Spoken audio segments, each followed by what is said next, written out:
아니, 어쩜 그렇게 감쪽같이 그 추악한 얼굴을 숨기고 이 결혼을 하려 든 거예요? 사부인, 제가 입이 10개여도 할 말이 없습니다. 이게 다 제가 가정교육을 제대로 못 시켜서 생긴 일입니다. 정말 죄송합니다. 하지만 사부인, 제발 뱃속 애를 생각해서라도 이번 한 번만 부디 용서를 해주세요. 제발요. 인생라디오 사연 시청 전에 구독, 좋아요, 알람 설정 먼저 부탁드리며 인생라디오 사연 바로 시작하겠습니다. 안녕하세요. 저는 40살의 박혜란이라는 여자입니다. 저는 인생의 첫 연애를 21살에 처음 해봤어요. 그런데 그때 너무 이상한 남자를 만나서 한 3년을 고생했거든요. 그 사람은 게임 중독에 술을 너무 좋아하는 남자였어요.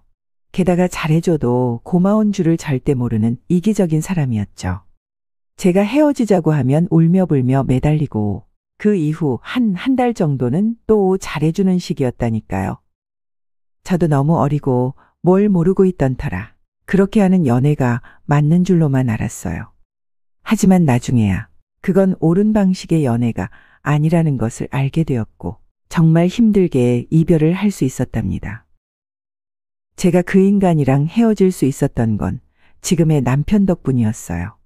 남편과 저는 같은 학교의 과 선후배 사이였습니다. 저보다 3살이 많아서 저한테는 너무 어려운 선배였는데 그런 그가 저를 구해준 구세주였죠. 나도 너랑 동갑인 동생이 있어. 너 그 녀석이랑 왜 헤어지지 못하는 거야? 내가 좀 도와줘? 내 동생이었으면 그놈을 당장 반쯤 죽여놨을 텐데 싶어. 남편은 학교 다닐 때도 평소에 말수도 적고 굉장히 무뚝뚝한 사람이었거든요. 그런 선배가 저에게 도와주겠다면서 말을 걸어온 건 큰 충격이었답니다. 선배의 도움으로 저는 당장에 단호한 이별 통보를 할 수 있었어요. 그리고 그 이후 연락이 오면 선배가 대신해서 큰 소리를 쳐주는 덕에 그 미친 인간으로부터 벗어날 수 있었습니다. 그 이후 선배와 저는 같은 수업을 들으면서 급격하게 친해지게 되었고 과묵한 줄만 알았던 그의 다른 모습을 보게 되면서 점점 서로에게 빠져들게 되었네요. 졸업을 한 학기 앞두고 저희는 커플이 된 것이죠. 사실 복학하고 나서부터 너한테 쭉 관심이 있었거든. 그러다 네가 남자친구가 있다는 걸 알게 되고 포기했는데 고맙게도 그놈이 너무 개차반이더라. 그래서 내가 널 잡은 거지. 정말? 오빠가 나한테 관심이 있을 거라고는 전혀 생각 못 했는데. 한 1년 만나고 있는데 오빠가 이런 고백을 하더라고요.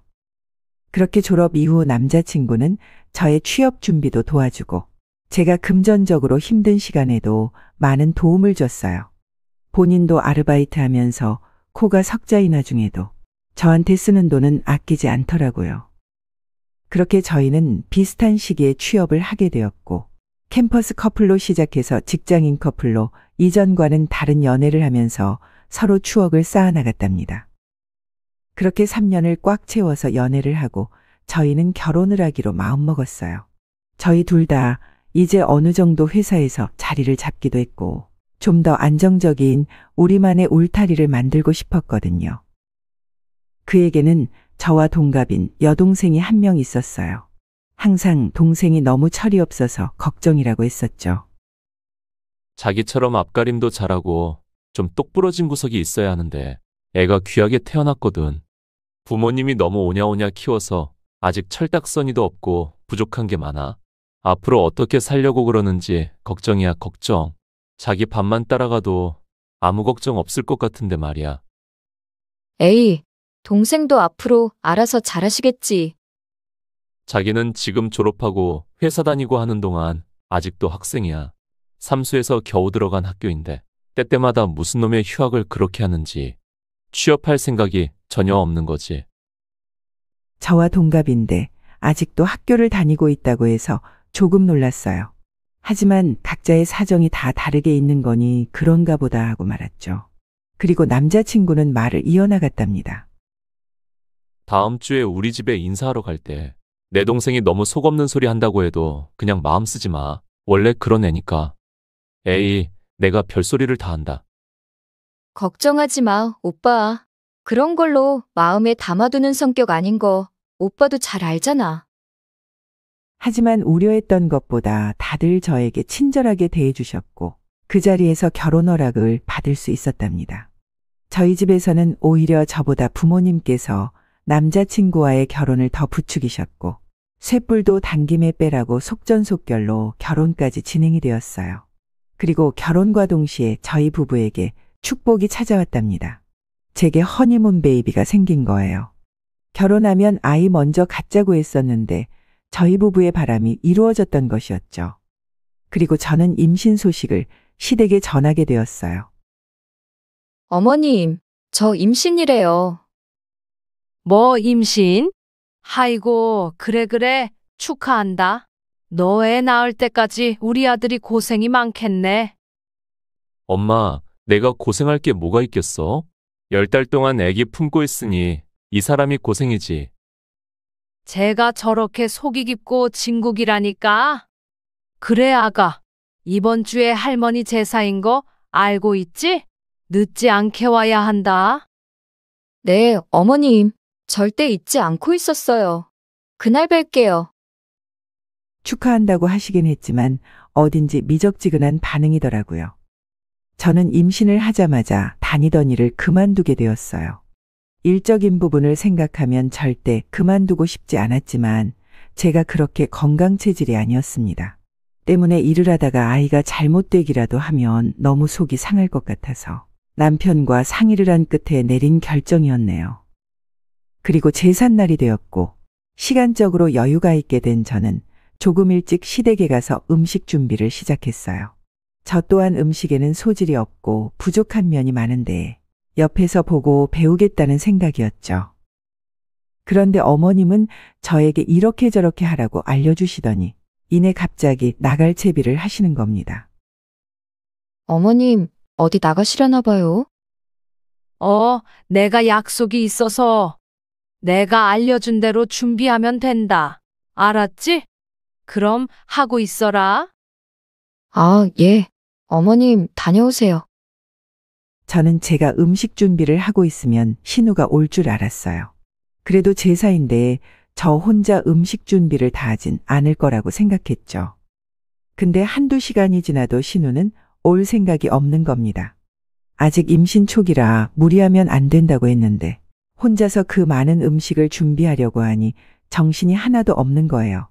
식은땀도 나고 입덧으로 속도 너무 울렁거리고 아주 죽겠는 겁니다. 그래도 처음 맞이하는 제사인데 안 할 수 없는 노릇이라 이를 꽉 깨물고 준비했어요. 그리고 드디어 저녁 시간이 다 되어서야 어머님과 신우이가 얼굴을 비추었네요. 그런데 신우가 한마디 하더라고요. 아우, 집에 기름 냄새가 왜 이렇게 나? 새언니, 환기를 좀 시켜가면서 했어야죠. 생각이 있는 거야, 없는 거야? 지금 열면 되지. 날도 추운데. 예, 아가. 준비는 다 됐니? 저는 정말 제가 잘못 들은 줄 알았어요. 제사 지내기 직전에 들어와서는 음식 준비가 다 됐는지 물어보고 또 환기를 안 시켰다고 궁시렁거리는데 어떻게 이럴 수가 있나 싶더군요. 그런데 들어보니 두 사람은 어디 무슨 마사지샵에서 이용권이 당첨이 되었는데 둘이서 거기를 다녀왔다는 겁니다. 주방에서 둘이서 히덕거리면서 말하는 걸 듣고는 알게 되었어요. 엄마, 그래도 집에 호구 하나 들어와서 앞으로 엄마 고생 안 해도 돼서 너무 좋다. 그치? 나 이번 기회에 그 마사지샵 회원권 끊을까 봐. 좋은 데라 그런지 확실히 다르다.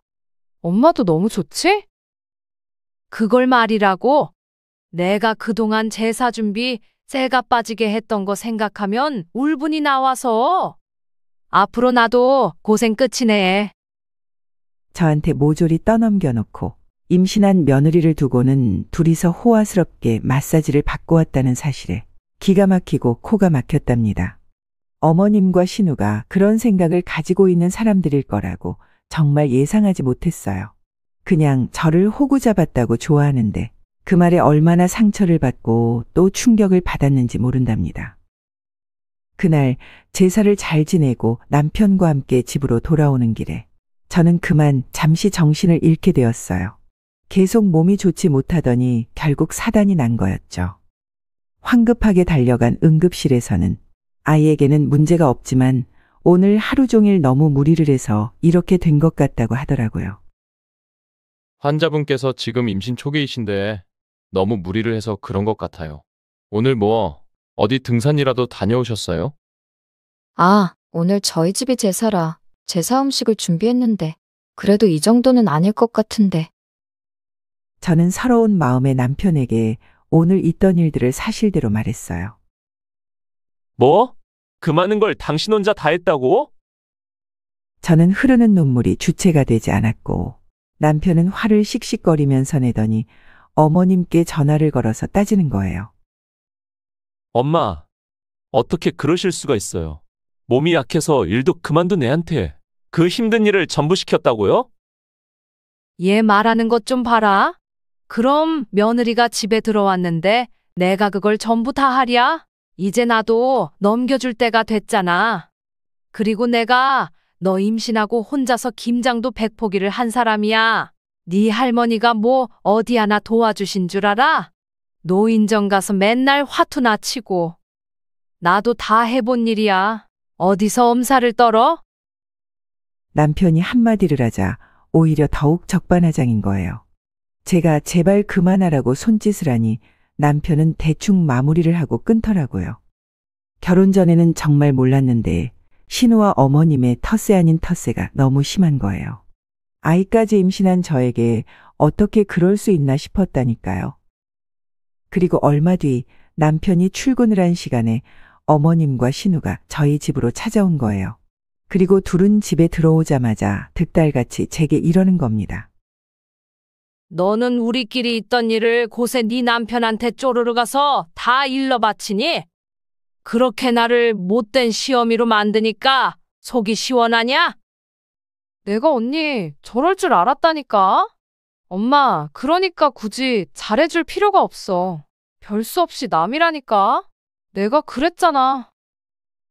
어쩜 모녀가 둘이 똑같은지 참 대단하다고 생각했어요. 두 모녀가 저런 발톱을 숨기고 있다는 걸 알고 있었다면 이 결혼 다시 생각해 봤을 거예요.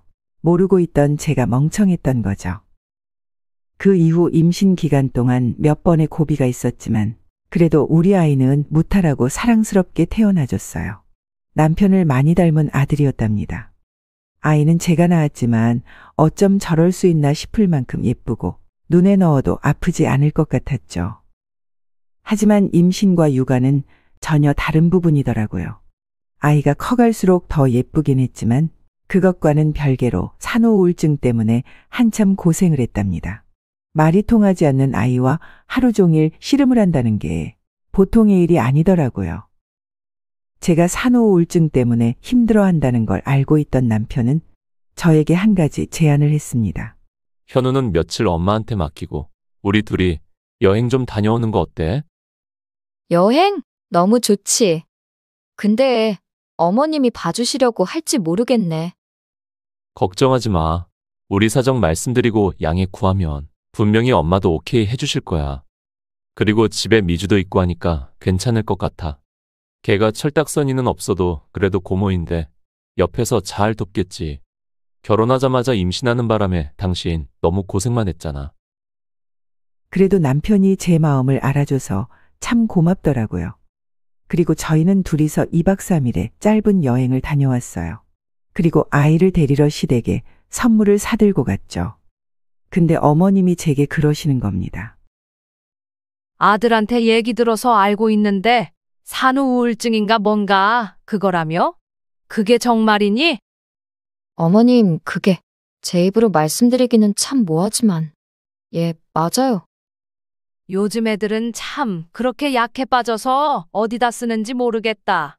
나는 젊어서 애 낳고 몸도 안 풀린 상태로 밥 매러 다니고 했는데 말이야. 너는 산후조리원인지 뭐인지 거기도 한참 있으면서 젊은 사람들 하는 건 전부 다 하지 않았냐? 어머니의 말씀에 저는 할 말을 잃었어요. 그리곤 이어서 말씀하시더라고요. 네 남편이 따박따박 돈도 잘 벌어다 주고 너는 집에서 애 키우는 것 말고는 아무것도 하는 게 없는데 어떻게 우울증이 올 수가 있는 거니? 다 배가 불러서 하는 소리야. 약해들 빠져가지고. 엄마, 우울증이시라잖아. 너무 그렇게 말하지 마. 또 오빠한테 엄마 흉볼라? 엄마도 알잖아. 옆에 있는 사람 쓰레기 만들어버리는 선수인 거. 아이고, 그래. 내 정신 좀 봐. 그걸 그새 잊었네. 애 보는 게 뭐가 그렇게 어려운지 모르겠네. 내가 현우 며칠 보니까 애기도 순해서 손도 안 가던데. 새언니, 지난번부터 느꼈는데 엄살이 좀 너무 심한 거 아니에요? 제 친구들만 봐도 다들 무리 없이 애기 잘만 키우던데 언니만 유독 유난인 느낌이 좀 있긴 해요. 두 사람의 말에 저는 어떤 대꾸도 할 수가 없었어요. 옛날 방식으로 생각하면 제가 절대 이해되지 않을 사람이라는 건 알고 있었습니다. 하지만 지금 막 여행해서 돌아온 사람한테 그래도 잘 다녀왔냐는 한마디만 하면 될 일인데 그렇게 굳이 사람 속을 박박 긁다 못해서 피가 나오게 해야 속이 시원했을까 싶어요. 게다가 말리는 신우이가 밉다는 속담은 괜히 있는 말이 아니었습니다. 신우가 옆에서 한마디 거드는 게 훨씬 얄밉고 속이 뒤집히더라니까요. 저는 더 이상 시댁 식구들이랑 부딪히지 말자는 생각이었어요. 남편에게도 오늘 일을 말하니 그러더라고요. 엄마도 별 수 없이 옛날 뿐이라 요즘 사람들 이해 못하셔. 이번에 여행 가서 한 생각인데 그냥 내가 한 3개월이라도 육아휴직을 잠깐 쓸까 하는데 당신 생각은 어때? 돈도 돈이지만 당신 계속 힘들어할 거 생각하면 마음이 안 좋아서. 남편이 거기까지 생각하고 있을 줄은 몰랐어요. 육아휴직을 쓰지 않으려고 일부러 제가 회사를 그만둔 것도 있었는데 먼저 그렇게 말을 해주니까 참 감동이더라고요. 남편은 결국 육아휴직을 3개월 쓰게 되었습니다. 그리고 얼마 뒤 신우가 저희 집에 뭘 가져다 주러 잠시 들렸는데 집에 자기 오빠가 있는 걸 보고 화들짝 놀라더라고요. 오빠가 이 시간에 어떻게 집에 있는 거야? 오늘 연차 쓴 거야? 아, 그게 네 새언니가 너무 힘들어해서 육아휴직 썼어. 길게 쓴 거 아니니까 괜히 엄마한테 말하지는 말고. 엄마 아셔봤자 좋을 거 없으니까. 알겠지? 새언니는 좋겠네. 힘들다고 말만 하면 여행 데리고 가지. 육아휴직 써가면서 같이 애 봐주지. 오빠도 참 대단하네. 신우가 남편이 육아휴직을 쓴 걸 알게 됐으니 좋은 꼴을 면하긴 힘들겠다 생각했어요. 아니나 다를까 그날 저녁에 어머니께서 저희 집으로 불쑥 찾아오신 겁니다. 당황한 저에게 말하시더군요. 아니, 애 하나 키우는 게 뭐 그렇게 대수라고 남자를 휴직하게 만들어? 너는 생각이 있는 애니 없는 애니? 엄마, 그만하세요. 그리고 휴직한 건 저한테 뭐라고 하셔야죠. 제가 원해서 하게 된 휴직이에요. 이 사람한테 뭐라고 하지 마세요. 아들, 너 가만히 있어. 너는 남편이 휴직한다고 하면 절대 안 된다고 말릴 생각은 하지 못하는 게니? 남자 앞길 막을 일 있어? 요즘 뉴스 보니까 남자가 휴직하면 진급길 막힌다고 하던데 너는 거기까지 생각하지 못하고 일을 이 지경으로 만들었지? 내가 못 살아. 너는 당장 휴직 취소하고 회사로 돌아가. 어머님이 집에 오자마자 소리를 치시는 통에 정말 정신이 하나도 없는 겁니다. 그냥 딱 기절하고 싶은 마음이었어요. 남편은 어머님이 떠나신 뒤 저에게 더 이상 자기 집 식구들이랑 최대한 마주치지 말자고 하더라고요. 오죽하면 남편이 저한테 그러겠나 싶었네요. 그 이후 저희는 몇 년간 꼭 필요한 연락이 아니면 잘 만나지 않고 지냈답니다. 그렇게 5년 정도 흘렀을 거예요. 신우는 그 사이 아직도 직장에서 자리를 잡지 못하고 있었고 연애는 하는 족족 얼마 가지 못하고 헤어지면서 허송세월을 하면서 보내고 있었어요. 남편은 오빠로서 그런 동생을 걱정하는 눈치였죠. 아가씨도 곧 좋은 사람 만나고 결혼도 잘할 거야. 너무 걱정하지 마. 어려서도 그렇게나 손이 많이 갔는데 그놈은 나이를 먹어서도 이렇게 걱정만 끼치네. 그리고 얼마 뒤였어요. 신우는 취업을 하고 나서 이번엔 직장을 잘 다니는가 싶었거든요. 근데 한 6개월쯤 지났을까요? 회사 생활이 자기와 맞지 않는다면서 그만두고 갑자기 대학원에 다니겠다는 겁니다. 그 정도 자리를 요즘 구하는 게 쉽지가 않은지라 그만둔다고 하길래 정말 간이 배 밖으로 나왔구나 싶었습니다. 그냥 더 이상 관심을 주지 않는 편이 낫겠다 싶어서 그러려니 했어요. 그런데 며칠 있다가 남편이 저에게 그러는 겁니다. 미주 이번에 대학원 간다고 하잖아? 어느 학교로 가나 했더니 우리 동네에 있는 학교더라고. 걔가 차도 없이 통학이 만만치 않아서 학교 졸업할 때까지만 우리 집에서 지내겠다고 하는데 그래도 될까? 그 말을 듣는데 순간 너무 아찔하더라고요. 저한테 무슨 꼴을 보이려고 이 집에 들어온다고 하는지 순간 막막한 기분이 들었답니다. 하지만 남편은 또 팔이 안으로 굽는다고 신우를 받아주고 싶어하는 눈치인 거예요. 정말 혹시라도 그 녀석이 당신 못 살게 굴면 내가 나서서 책임지고 못하게끔 할게. 그러니까 당신도 긍정적으로 한번 생각해 줄래? 그래도 애가 우리 현우한테는 잘하잖아. 제가 일부러 거리를 두고 있어서 자주 보는 건 아니었지만 저한테는 못되게 굴어도 그래도 우리 아들한테는 제법 잘해주는 편이었거든요. 길어야 한 학기라고 했으니 저는 결국 못 이기는 척 알겠다고 했답니다. 정말 딱 한 학기까지야. 그 이상은 나도 정말 안 돼. 당연하지. 미주가 지금 대학원 다닌다고 수중에 돈이 넉넉치 못해서 그런 거야. 당신이 이해해줘서 정말 고마워. 내가 그 녀석 아주 함부로 못하게 철저히 교육시킬게. 그렇게 저희는 불편한 동거를 시작하게 되었답니다. 신우는 본인이 먹은 것은 설거지도 잘하는 등 집안일을 꽤나 잘 돕더라고요. 남편이 하도 잔소리를 단단히 했던 터라 그랬을 겁니다. 하는 척이라도 하지 않으면 지도 곤란했을 테니까요. 그리고 한 일주일 지났을 때였을까요? 자기 오빠가 더는 본인의 행동을 감시하지 않는다는 걸 눈치채고 그때부터는 다시 본색을 보이는 거예요. 남편이 업무 특성상 출장이 잦은 편이었는데 남편이 집을 비우는 날이면 저에게 시집살이를 그렇게 시키는 겁니다. 한 번은 제가 빨래를 잘못했다면서 옷이 이염이 된 걸 물어내라고 하고 난리가 났었어요. 새언니, 내가 이거 이렇게 빨면 안 된다고 누누이 말했잖아요. 이거 옷이 왜 이런 건데요? 아니, 이거 아가씨가 빨래통에 넣어놨잖아요. 그리고 저한테 그런 말 한 적 없는데 무슨 소리를 하는 거예요? 이거 딱 봐도 다른 옷이랑 같이 빨면 안 되는 거 몰라요? 빨래하기 전에 골라내고 했었어야지. 이게 뭐야? 눈이 있으면 여기 한번 읽어봐요. 손빨래 해야 한다고 적혀 있잖아요. 그럼 나한테 미리 말을 했었어야죠. 그만 소리 지르고 이리 내봐요. 복구할 수 있는지 한번 보게요.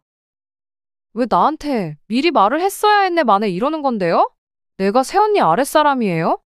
그리고 이걸 새언니가 무슨 수로 복구한다는 건데요? 어떡해. 이거 비싼 건데. 진짜 속상해 죽겠네. 자기가 저한테 조심해서 세탁해달라는 이런 반구의 말도 없었으면서 괜히 저를 쥐잡듯이 잡는 겁니다. 너무 황당했어요. 손빨래가 필요하면 미리 말을 하던가. 그리고 나이가 몇 살인데 본인이 스스로 해야지. 그런 것까지 제가 해줘야겠냐고요. 일을 그르친 건 본인이면서 저에게 서열 정리를 해가면서 수직적으로 찍어 누르려고 하는 그 꼴이 너무 황당하고 어이가 없었답니다. 그런데 이건 정말 작은 시작에 불과했어요. 이 일이 있고 나서 시어머니가 저희 집에 쫓아오신 겁니다. 신우이가 자기 엄마한테 우는 소리를 하는데 미치고 팔짝 뛰겠는 거예요. 예, 우리 딸이 얼마나 속상하면 나한테까지 전화를 했겠어. 어? 집에서 먹고 노는 애가 이 빨래 하나 제대로 못하는 게 어디 자랑할 일이야? 딱 봐도 손빨래 해야 하는 걸 그냥 냅다 돌려버리고 이게 뭐 하는 짓거리야?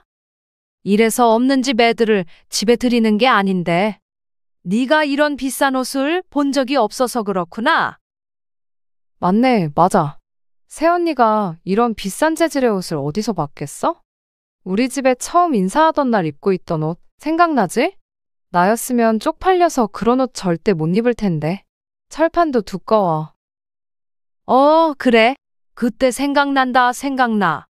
아이고, 나는 어디 마실 나갈 때도 그런 거 안 입을 텐데. 그래요, 아가씨. 제가 실수한 거 인정할 테니까 두 분 다 그만하시면 안 될까요? 엄마, 저거 봐. 오빠만 없으면 나한테 저렇게 명령질이라니까. 아주 무서워 죽겠어. 예, 너 어디 손윗 사람한테 명령 지르라고 앉아있어? 아주 다시 한 번 더 이러기만 해. 그땐 진짜 호되게 혼날 줄 알아. 알겠어? 어디 기세등등해서 어깨를 쭉 펴고 싸가지 없이. 두 사람이 저한테 쌍으로 난리부르스를 부리는데 너무 황당해서 더 이상 할 말이 나오지 않더라고요. 신우가 저희 집에 온다고 했을 때 이런 상황을 예상하지 못했던 건 아니었습니다. 그래도 이만큼이나 빨리 일이 터질 줄은 몰랐어요. 하지만 남편에게 이야기를 해봤자 어머님의 화만 돋구게 될 것 같아서 그냥 말하지 않고 있었네요. 그리고 얼마 뒤 남편이 출장에서 돌아왔어요. 그런데 그날 밤 신우이가 빨래를 저에게 휙 던지며 말하더라고요. 새언니, 이번엔 잘 보고 세탁해요. 알았어요? 아무튼 지난번처럼 또 그랬다만 봐요. 진짜 가만히 있지 않을 거니까요. 알았어요? 저한테 완전 갑질하면서 말을 하는 겁니다. 그런데 베란다에 있던 남편이 이 이야기를 들은 거예요. 그리곤 신우에게 말했죠. 네 새언니한테 말버릇이 그게 뭐야? 그리고 뭘 또 지난번처럼 그런다는 건데? 나 없는 동안 무슨 일 있었어? 오빠 거기 있었어? 아니, 별일 아니야. 신경 쓰지 마. 뭔데 신경 쓰지 말라는 거야. 내가 들어보고 판단할게. 어쩐지 네 새언니 표정이 안 좋더라니. 대체 뭔 일이 있었던 거야? 아, 여보, 그게 아니라 아가씨가 내놓은 빨래를 손세탁했어야 했는데 내가 실수로 그냥 세탁기에 모조리 돌려버렸어. 그것뿐이야. 그래, 오빠. 내가 잘못한 것도 아니고 다 새언니가 실수해서 그런 거야. 왜 나를 그렇게 못 잡아먹어서 안달이야? 야 임마, 새언니가 네 손빨래까지 해줘야겠어? 손빨래가 필요한 게 있으면 직접 해야지. 그걸 왜 새언니 탓을 해? 네가 어린애도 아니고 말이야. 너 언니한테 사과해. 오빠, 나 지금 논문 쓰느라 바빠서 직접 못한 건데 정말 너무한 거 아니야? 네 새언니는 학교 다닐 때 시험 기간에도 알바를 한 번도 안 빠지고 다니면서 학교 다녔어. 30도 훌쩍 넘긴 애가 언제까지 그렇게 어린애처럼 굴 거야? 내가 못 살아 정말. 너 설마 엄마까지 대동해서 새언니 힘들게 한 건 아니지? 아니거든. 오빠랑 얘기하기 싫어. 남편이 대신해서 신우이를 혼내주니까 얼마나 속이 시원했는지 몰라요. 신우가 방으로 휙 들어가 버리고 저는 시어머님이 오셔서 제게 어떻게 굴었는지까지 다 말을 했어요.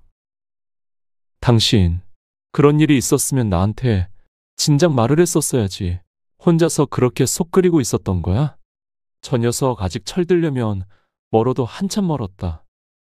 미안해 여보. 엄마가 갑자기 불쑥 찾아와서 당신도 정신이 하나도 없었겠다.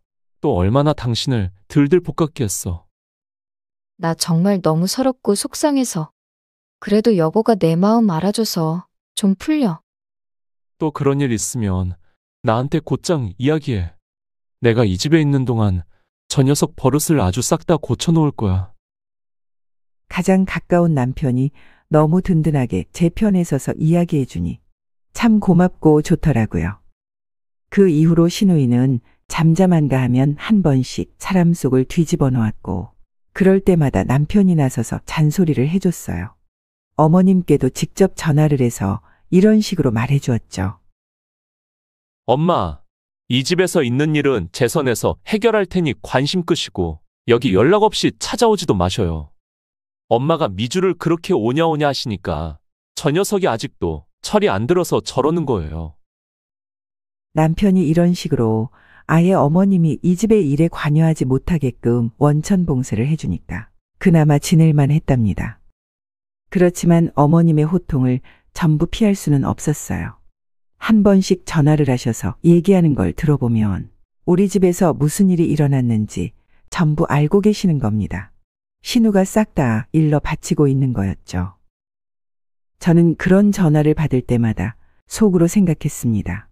너도 어디 한번 너랑 똑같은 신우랑 시모 만나서 어디 한번 개고생해봐라. 그런 식으로 마음속으로 욕을 몇 번이나 하면서 스스로를 다스렸네요. 한 번은 우리 아들과 함께 하원에서 집으로 돌아오는 길에 동네에서 신우를 마주친 적이 있었어요. 분명 저와 눈이 마주쳤는데도 모르는 척을 하고 지나가더라고요. 저는 뭐지 싶었는데 그때 저희 아들이 고모를 불렀어요. 엄마, 저기 고모다, 고모. 그런데 신우이는 우리 아들이 부르는 걸 분명 들었을 텐데도 못 들은 척을 하는 겁니다. 자세히 보니 옆에 누군가와 함께 있었는데 지금 새로 만난다는 사람인 것 같아 보였어요. 저는 그날 저녁 집에 돌아온 신우에게 물어봤어요. 아까 낮에 마트 앞에서 저랑 현우 보시지 않으셨어요? 옆에 있던 사람은 지금 새로 만나시는 분이신가 봐요. 몇 살이에요? 뭐 하는 사람이고요? 새언니는 저한테 지금 그런 걸 물어보실 낯이 있으세요? 아니, 정말 남자친구 보는 앞에서 쪽팔려 죽는 줄 알았잖아요. 그렇게 구질구질하게 하고 있으면서 저를 부르면 어떡해요? 남자친구가 보기라도 했으면 어쩔 뻔했어요? 아무리 집 앞이라지만 좀 격식을 갖추고 다니면 안 되는 거예요. 그 꼴을 하고 부르고 싶었나 몰라 참 정말. 신우가 하는 말이 너무 가관인 겁니다. 제가 차림이 너무 누추해서 쪽팔려가지고 모른 척을 했다는 거예요. 엄청 대단하게 꾸미고 있는 건 아니었지만 그래도 아이 하원 갈 때는 항상 깔끔한 차림으로 나오는데 그 모습을 보고 쪽팔렸다고 하는 겁니다. 저는 너무 황당하고 어이가 없어서 한마디 했어요. 아가씨, 제 차림이 뭐가 어떻다고 그런 식으로 말을 하는 거예요? 그리고 오늘 입고 있던 그 옷, 아가씨 오빠가 사준 거예요. 현우도 옆에 있었는데 그건 아니죠. 어디서 브랜드도 없는 걸 사줘서 그걸 또 좋다고 입고 다니고 있었어요? 그리고 어디서 눈을 똑바로 뜨고 말대답을 하고 있어요? 내가 동갑이라고 뭐 친구라도 되는 줄 알아요? 손 아랫사람이면 아랫사람답게 굴어요. 어디 버릇없이 말대답을 해 말대답을. 신우는 항상 그런 식이었어요. 제가 이건 아니라고 입 바른 소리를 하면 늘 손윗사람 타령을 하면서 저한테 말대답을 하지 말라고 했었죠. 실제로 이 말을 들으면 얼마나 뚜껑이 열리는지 모른다니까요. 하지만 싸가지 없는 게 하루 이틀도 아니고 그냥 그러려니 하면서 한숨 한번 크게 쉬고 말았습니다.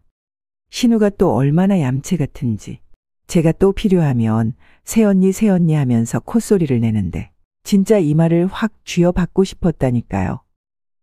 그리고 신우는 남성 편력이 있는 스타일이었어요. 누구를 새로 만날 때마다 저한테 일일이 보고하는 게 아니니 어떤 남자를 얼마나 만났는지 알 수 없는 노릇이었지만 거의 한 달에 한 번꼴로 남자를 갈아치우는 것 같아 보였어요. 그리고 항상 남자를 볼 때 무슨 차를 타고 다니는지 어떤 동네에 얼마짜리 아파트에 살고 있는지 등등 경제적인 부분을 많이 봤죠.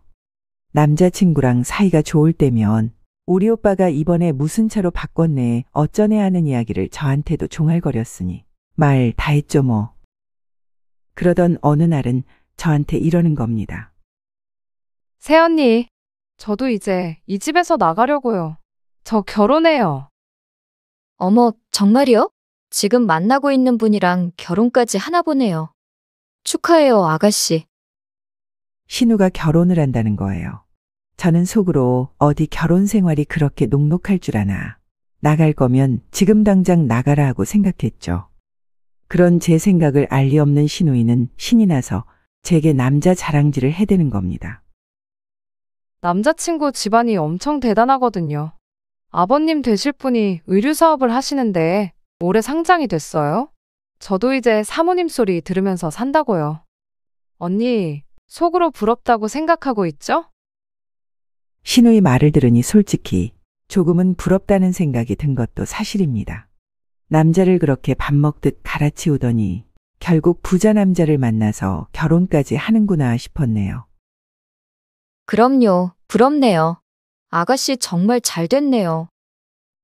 남자친구랑 결혼하면 굳이 대학원 마칠 필요도 없을 것 같고, 취직은 더 필요 없으니 그냥 결혼해서 편하게 살려고요. 저는 이렇게 돈 많은 남자 만나서 취직도 알아서 잘 가는데, 언니는 나랑 동갑인데도 왜 그렇게 힘들게 살아요? 오빠는 언니가 앞가림 잘한다, 어쩐다 하는데, 실상은 그게 아닌 것 같은데. 우리 오빠도 어리숙해서 뭘 몰라도 한참 모른다니까요. 안 그래요? 본인이 좋은 집으로 시집을 가면 가는 거지. 왜 그런 식으로 다른 사람한테 상처를 주는 건지 이해할 수 없었어요. 저도 순간 욱하는 마음이 올라와서 한마디 했습니다. 아가씨는 참 속도 없고 본인 집안 별로라는 소리를 대놓고 하네요. 오빠 욕하는 게 결국 본인 얼굴에 침 뱉는 꼴밖에 안 되는 거란 거 몰라요? 어쩜 그렇게 어려도 한참 어린지 모르겠네요. 남편만 보면 결혼을 잘한 것 같다 싶다가도 아가씨 그런 걸 보면 이 결혼 잘못돼도 한참 잘못됐다 싶어요. 제가 한마디 하니 화르륵거리면서 뭐라고 난리를 부리는데 어차피 이제 시집 가면 볼 일도 거의 없고 저도 이판사판이었습니다. 제가 고자세로 나오니 신우는 지분에 못 이겨서 밖으로 휙 나가버리더라고요. 그리고 얼마 뒤였어요. 남편도 출근하고 아이도 등원시켰겠다. 집안 청소를 하고 있었습니다. 그런데 그날은 화장실에서 임신 테스트기가 발견된 겁니다. 제가 사용한 게 아니니 당연히 이걸 쓸 사람은 신우밖에 없었죠. 그런데 테스트기를 자세히 보니 선명하게 두 줄이 나와 있는 거예요. 임신이었습니다. 그제서야 저는 깨닫게 되었어요. 신우가 임신을 해서 결혼을 서두르는 거구나 싶었습니다. 속으로 아주 꼴 좋다고 생각했죠. 왜냐면 평소에 어머님이 말하는 걸 들어보면 아주 가관도 그런 가관이 없었거든요. 요즘 여자들은 정조랑 정절이 없다면서 짧은 치마를 입고 다니는 여자들만 봐도 혀를 차고 욕을 하는 시어머니였습니다. 그러면서 자기 딸은 요즘 애들이랑 다르다면서 은근 그걸 가지고 자랑식으로 말했는데 속도 위반으로 결혼한다는 걸 알게 되면 뭐라고 생각할까 싶더군요. 그 일이 있고 얼마 후 어머님의 생신을 맞이해서 온 가족이 한정식 집에 모여서 식사를 하게 되었어요. 저는 신우의 임신을 폭로해버릴 생각으로 벌써 신이 나 있었답니다. 그리고 아니나 다를까. 신우는 그날 가족들이 모두 모여있는 자리에서 결혼 발표를 하더라고요. 엄마, 아빠, 그리고 오빠랑 새언니. 저 결혼할 사람 생겼어요. 새언니한테는 귀뜸을 살짝 했는데 의류 사업을 하는 집안이고 이번에 상장했거든요. 남자친구 집안에는 인사드렸는데 다들 저를 반겨주시더라고요. 조만간 인사 올게요. 축하해주세요. 신우는 어깨가 귀까지 올라가서는 의기양양하게 말을 하더군요. 부자 집안 남자랑 결혼한다는 소식을 듣고는 어머님도 입이 귀에 걸려서 좋아 죽는 겁니다. 아이고, 세상에 세상에. 네가 결국엔 좋은 집안을 하나 물었구나? 역시 내 딸이야. 이렇게 똘똘하다니까. 네가 또 요즘 애들이랑 다르게 정조가 있잖니? 있는 집안이라 그런 걸 분명 알아봤을 게야. 아가씨 다시 한번 축하해요. 그런데 어머님, 정존이 모니는 좀 아닌 것 같은데요? 아가씨, 뱃속의 아기는 왜 말씀 안 하세요? 그거 먼저 축하받아야 할 것 같은데요. 너 지금 뭐라는 거니? 뭐? 뱃속의 아기? 참나, 어이가 없어서. 우리 딸이 어떤 앤데 그런 말을 해? 저의 폭로에 심오라는 인간은 아무것도 모르고 어이가 없다고 하시는데 그 순간 신우의 얼굴이 파랗게 질려버리는 겁니다. 그래서 저는 쐐기를 박을 생각으로 임신 테스트기를 꺼내 들었어요. 어머님, 이게 요즘 나오는 임신 테스트기예요. 제가 쓴 건 아닌데 저희 집에서 이런 게 나왔더라고요. 그럼 이게 누구 거일 것 같으세요? 그리고 여기 선명하게 두 줄 보이시죠? 이게 임신이라는 뜻이에요. 이래도 정조가 어쩌고 하실 수 있으세요? 새언니, 지금 뭐 하는 짓이세요? 왜 남의 물건을 함부로 만지는 건데요? 예, 미주야. 너 지금 이게 사실이라는 거야? 너 진짜 임신했어? 신우가 눈물을 그렁거리면서 말하는데 얼마나 속이 시원하던지요. 그래서 저는 한마디 더 했어요. 아니, 제 집에서 제가 청소하는데 쓰레기를 허락받고 봐야 하나요? 쓰레기통에 버려져 있는 걸 본 거예요. 아가씨 물건 뒤진 게 아니고요. 그제서야 시모는 나라 잃은 얼굴을 하고 망연자실해 있고 신우는 눈물이 터져서 자리를 빠져나가더라고요. 둘이 그렇게 쿵짝이 잘 맞아서 제 속을 뒤집어 놓던 걸 한 번에 복수한 것 같아서 속이 뻥 뚫리는 기분이었답니다. 그리고 어디 혼전 임신으로 하는 결혼이 순탄할까요? 물론 잘 지내는 집안도 분명 많겠지만 거기엔 엄청난 희생과 노력이 따르는데 제 손으로 속옷 빨래 한 번 해본 적 없는 시누이가 과연 얼마나 노력을 할 수 있을까 싶었네요. 그 후 울며 겨자 먹기로 상견례 일정까지 잡혔는데 신우는 제게 상견례 자리에는 오지 말라고 하는 겁니다. 새언니, 그렇게 후줄근하게 하고 올 거 뻔하니까 그냥 오지 마세요. 새언니 차림을 보고 저도 그렇게 격떨어지는 사람으로 오해받으면 어떡해요?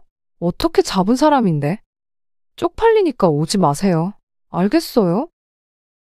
저도 어차피 그런 자리 가고 싶은 마음도 없었어요. 이왕이면 결혼식도 오지 말라고 해줬으면 좋겠는데 그렇게까지는 말을 안 하더라고요. 지 새끼를 뱃속에 품고도 그렇게 못되게 굴고 싶을까 싶었다니까요. 그러던가 말던가 저는 상견례에 가지 않겠다 했어요. 그런데 남편이 성화인 겁니다. 미주, 걔가 심통 부리는 거 하루 이틀도 아니고 그래도 우리가 같이 가야 면이 살지. 당신 기분 나쁜 거 알겠는데 하루만 참고 같이 다녀오자. 남편이야도 같이 가자고 하는 통에 어쩔 수 없이 다녀왔는데 그날 먹은 게 체해서 죽는 줄 알았어요. 시모랑 신우가 가면을 쓰고 콧소리를 내는 걸 듣는데 어찌나 속이 미식거리던지요. 상대방이 있는 집 자식이라고 온갖 교양 있는 척을 다 하는데 그 꼴을 보니 괜히 갔구나 하는 생각밖에 들지 않았어요. 그리고 시간은 흘러서 결혼식 날이 되었답니다. 저는 그날 한복을 입고 갔는데 저에겐 너무나 의미 있고 소중한 옷이었죠. 재작년에 돌아가신 엄마께서 제가 결혼할 때 직접 만들어주신 한복이었어요. 엄마는 갑자기 찾아온 혈액암으로 항암 치료를 하시다가 떠나셨는데 그 한복을 볼 때마다 엄마 생각을 하면서 참 많이 울었거든요. 제 결혼식 때도 그렇고 아이 첫돌 때도 그렇고 큰 행사가 있으면 항상 이 한복을 입었어요. 요즘 나오는 세련된 한복이랑은 다소 거리가 있지만 저한테는 너무 예쁘고 소중한 옷이었으니까요. 그런데 결혼식장에 도착한 저를 시모가 먼저 봤는데 저에게 이러는 겁니다.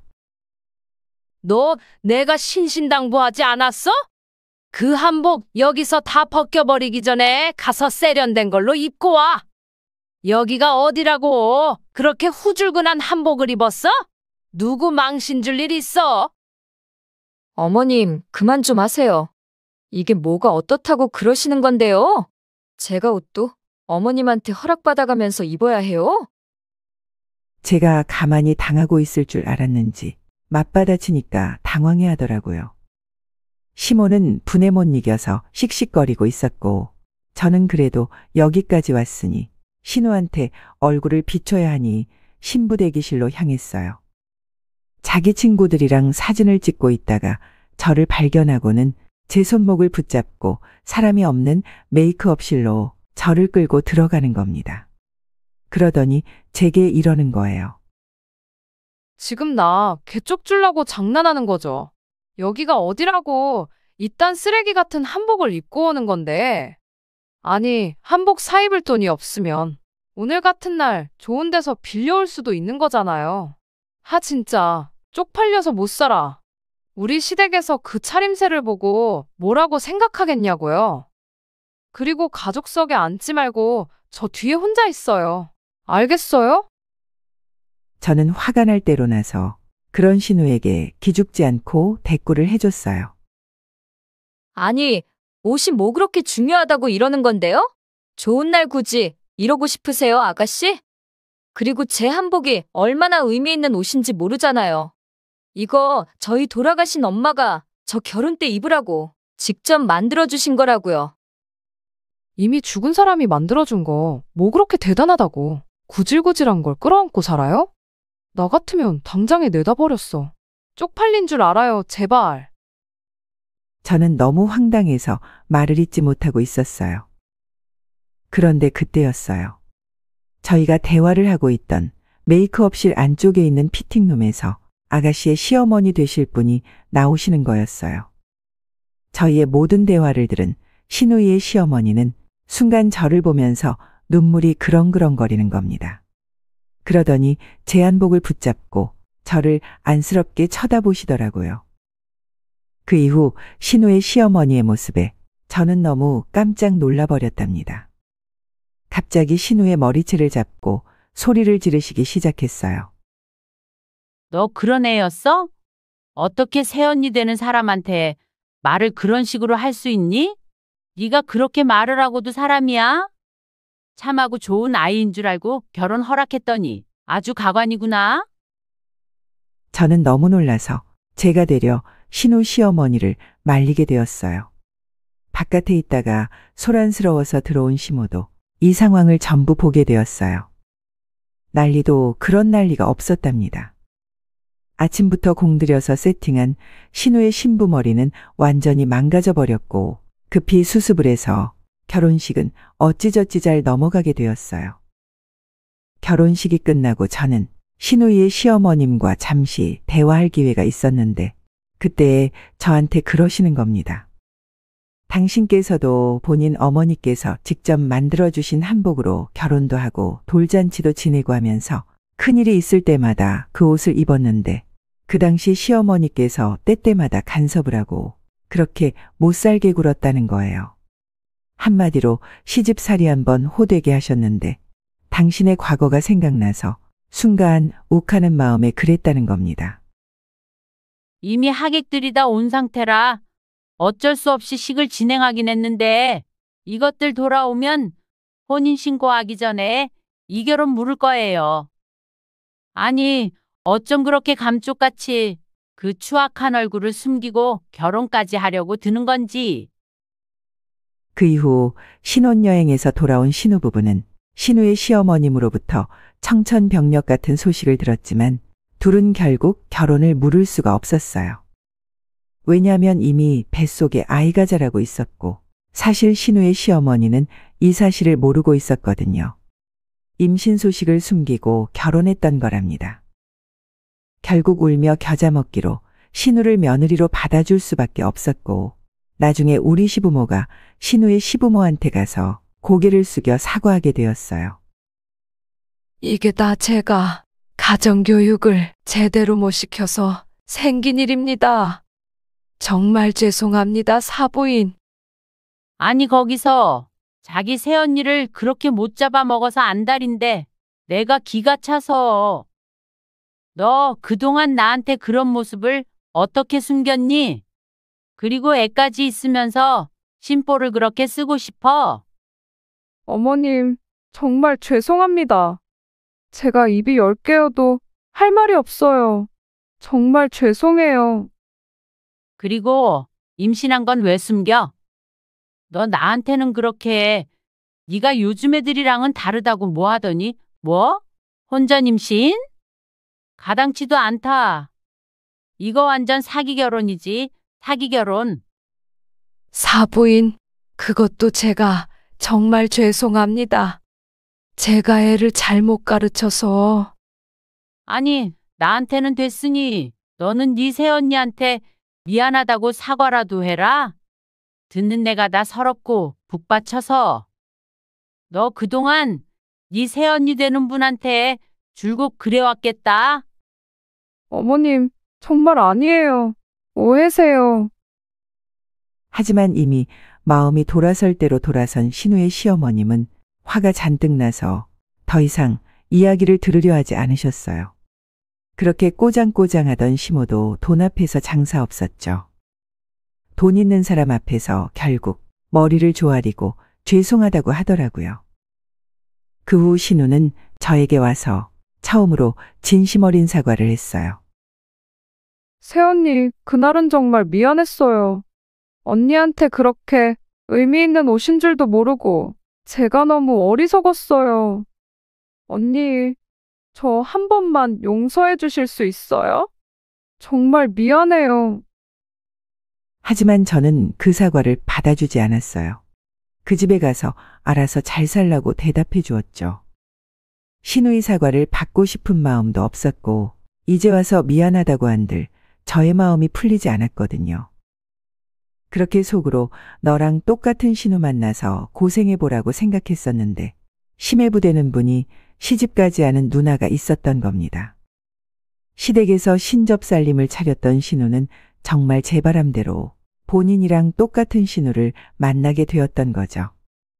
시어머니는 그래도 점잖으셨는데 그 신우는 히스테리가 장난이 아니었던 거예요.